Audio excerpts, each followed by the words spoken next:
حضرت موسیٰ علیہ السلام پر اللہ رب العزت نے وحی فرمائی کہ دنیا میں زاہد لوگ جو زہد اختیار کرتے ہیں، ترک دنیا کرتے ہیں، اور اسی طرح اللہ کے مقربین ورع سے، عبادت و ریاضت سے جو اللہ کا قرب اختیار کرتے ہیں، اور جو لوگ عبادت میں زندگی بسر کرتے ہیں، ان لوگوں میں اللہ رب العزت کو پسندیدہ لوگ کون سے ہیں؟ من یبکی من خشیتی، فرمایا جو میرے خوف سے رو پڑتے ہیں، جن کی آنکھوں سے آنسو جاری ہو جاتے ہیں۔ حضرت موسیٰ عرض کرتے ہیں یا اکرم الاکرمین یا ارحم الراحمین فما تأتیہم علی ذالک، اے اللہ جب کوئی تیرے خوف اور ڈر سے رو پڑے، اس کی آنکھوں میں آنسو جاری ہو جائیں، اس کی آنکھیں نم ہو جائیں، اے اللہ تو انہیں کیا عطا فرماتا ہے؟ تو اللہ تعالیٰ نے فرمایا وہ لوگ جو زہد و تقوی اختیار کرتے ہیں ان کے لیے جنت ہے، انہیں ملے گا جو وہ چاہیں گے۔ جو عبادت اور ریاضت میں زندگی بسر کرتے ہیں، اللہ انہیں جہنم پر حرام قرار دے دیتا ہے، انہیں جنت عطا فرماتا ہے۔ وَأَمَّا الْبَاقُونَ مِنْ خَشْيَتِي فَهُمْ مَعَ الرَّفِيقِ الْأَعْلَىٰ فِي الْجَنَّةِ، فرمایا ہاں وہ لوگ جو ان میں سے اللہ کے لیے روتے ہیں، اللہ کی خشیت اور خوف سے روتے ہیں، اللہ نے فرمایا ان کے لیے جنت میں رفیق الاعلیٰ کا ساتھ ہوگا۔ تو گویا اللہ کی راہ میں جو آنسو بہانے والے لوگ ہیں، اللہ کی راہ میں جو رونے والے لوگ ہیں، اللہ رب العزت کو وہ بڑے عزیز ہیں۔ جو خوف الہی میں، خشیت الہی میں آنکھوں میں نمی لاتے ہیں، اللہ رب العزت کل انہیں اپنا خصوصی قرب عطا فرمائے گا۔ اور ایک روایت میں یوں آیا کہ کل قیامت والے دن ایک شخص کو اللہ کی بارگاہ میں لایا جائے گا، فرشتے جب رب کی بارگاہ میں اسے پیش کریں گے تو اللہ رب العزت فرمائے گا کہ تم نے تو بہت زیادہ گناہ کیے ہیں۔ اس کا دفتر، اس کا نامہ اعمال بھی سامنے رکھا جائے گا کہ اس نے ساری زندگی بڑے گناہ کیے ہیں۔ اللہ تعالیٰ فرمائے گا ہاں بھائی تم نے یہ گناہ کیے ہیں، صاف انکار کر دے گا، کہے گا ما فعلت هذه السیئات، اے اللہ میں نے تو ان میں سے کوئی گناہ کیا ہی نہیں، کوئی جرم کیا ہی نہیں۔ جیسے ہمارے ہاں بھی ہوتا ہے کہ مجرم فوراً انکار کر دیتا ہے جب تک کہ اس پر عینی گواہ شاہد پیش نہ ہو جائیں۔ وہ کہتا ہے میں نے تو کوئی جرم کیا نہیں، میں نے تو کوئی گناہ کیا نہیں، بتاؤ کس نے مجھے دیکھا ہے، کہاں دیکھا ہے، میں تو اس جرم میں مبتلا ہی نہیں ہوا ہوں۔ تمہیں غلط فہمی ہوئی ہے، تمہیں غلط اطلاع ملی ہے، غلط رپورٹ ملی ہے۔ اللہ تعالیٰ کی بارگاہ میں کہے گا اے اللہ میں نے ان گناہوں میں سے کوئی گناہ نہیں کیا۔ اللہ فرمائے گا بھائی انکار کرنے والے ذرا سوچ لے،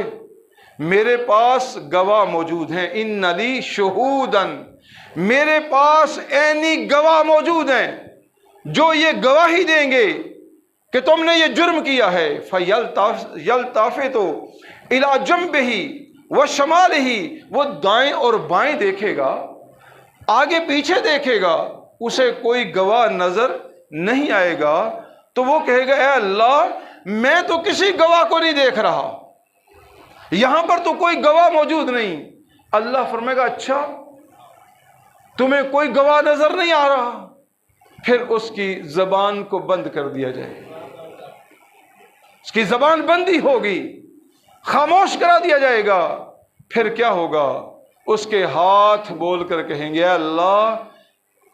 اس نے یہ جرم کیا ہے، اس کی آنکھیں بولیں گی اس نے یہ برائی دیکھی ہے، اس کے کان بولیں گے اس نے یہ برے آوازیں سنے ہیں، اس کے پاؤں بولیں گے یہ میرے ساتھ چل کر فلاں بری جگہ پر گیا تھا۔ گویا جسم کا ایک ایک عضو پھر گواہی دیتا جائے گا، اس نے یہ کیا ہے، اس نے یہ کیا ہے، اس نے یہ کیا ہے۔ اب وہ حیران اور ششدر ہو کر اپنے اعضاء کی طرف دیکھے گا کہ دیکھو کل تک تو میرے ساتھ یہ جرم میں ملوث تھے اور آج وعدہ معاف گواہ بننے کی کوشش کر رہے ہیں، آج میرے خلاف گواہی دے رہے ہیں۔ یاد رکھیے اس حدیث مبارکہ سے یہ بتانا مقصود ہے، تم کبھی تنہائی میں رات کی تاریکی کے اندر کمرے میں بند ہو کر کوئی جرم اور گناہ کرتے ہو، اللہ کی نافرمانی کرتے ہو اور سمجھتے ہو مجھے کوئی دیکھ نہیں رہا، تو یاد رکھو یہ جو تمہارے اعضاء ہیں یہ تمہیں دیکھ رہے ہیں، یہ تمہیں جانتے ہیں اور کل قیامت والے دن تمہارے خلاف گواہی دیں گے۔ اب اسے خوف لاحق ہوا، میں تو پوری طرح پھنس گیا ہوں، اب چھٹکارا نہیں ہے۔ اللہ کی طرف سے حکم ہوگا جاؤ اسے جہنم لے جاؤ۔ فرشتے جب اسے کھینچ کر گھسیٹ کر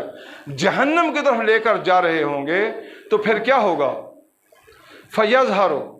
مِنْ عَيْنِهِ الْيُمْنَى شَعْرَةٌ وَاحِدَةٌ، اس کی دائیں آنکھ کا ایک بال، ایک پلک،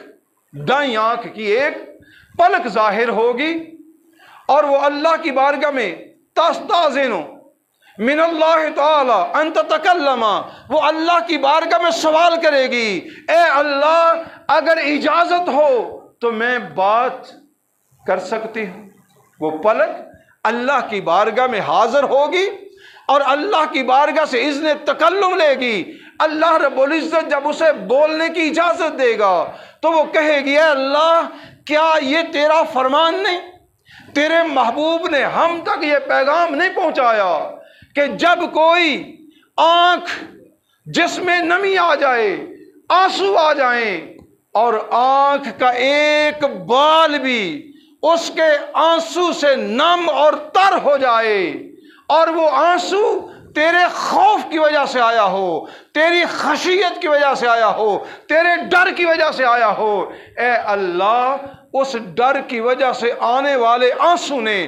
جو آنکھ کے ایک پلک کو بھی تر کیا ہوگا تو اے اللہ تو اس کے صدقے اس گناہگار کو معاف فرما دے گا۔ کیا یہ تیرا وعدہ نہیں؟ اللہ فرمائے گا ہاں اس کے ساتھ میرا یہ وعدہ ہے۔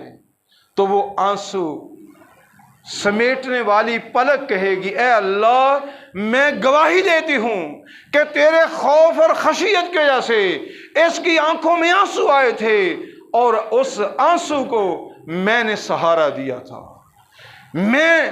اس سے تر ہو گئی تھی۔ وہ ایک بال جو خشیت الہی کے آنسو سے تر ہوا ہے وہ بال جب گواہی دے گا تو اللہ رب العزت حکم فرمائے گا کہ اسے اس گواہ کی وجہ سے جنت میں داخل کر دیا جائے گا۔ حضرات گرامی آئیے آج ابھی وقت ہے ہم اپنے رب کی بارگاہ میں ندامت کے، شرمندگی کے، اس کے خوف کی وجہ سے، اس کی خشیت کی وجہ سے، اس کی قوت و طاقت اور قبضہ قدرت کو سامنے رکھتے ہوئے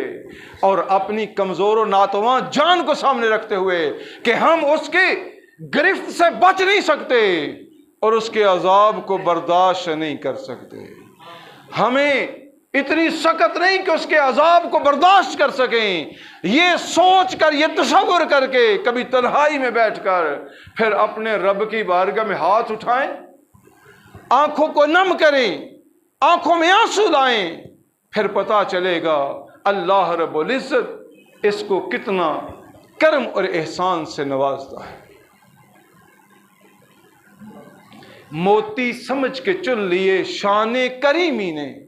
قطرے جو تھے میرے عرق انفعال کے، جو اندر خشیت الہی کی وجہ سے شعلہ اٹھا اور اس نے آنکھوں کو نم کر دیا، اللہ رب العزت کی بارگاہ میں اس کا مقام اور مرتبہ یہ ہے جس طرح کوئی نایاب موتی ہوتا ہے، اتنی قدر و قیمت اللہ کے ہاں دی جاتی ہے۔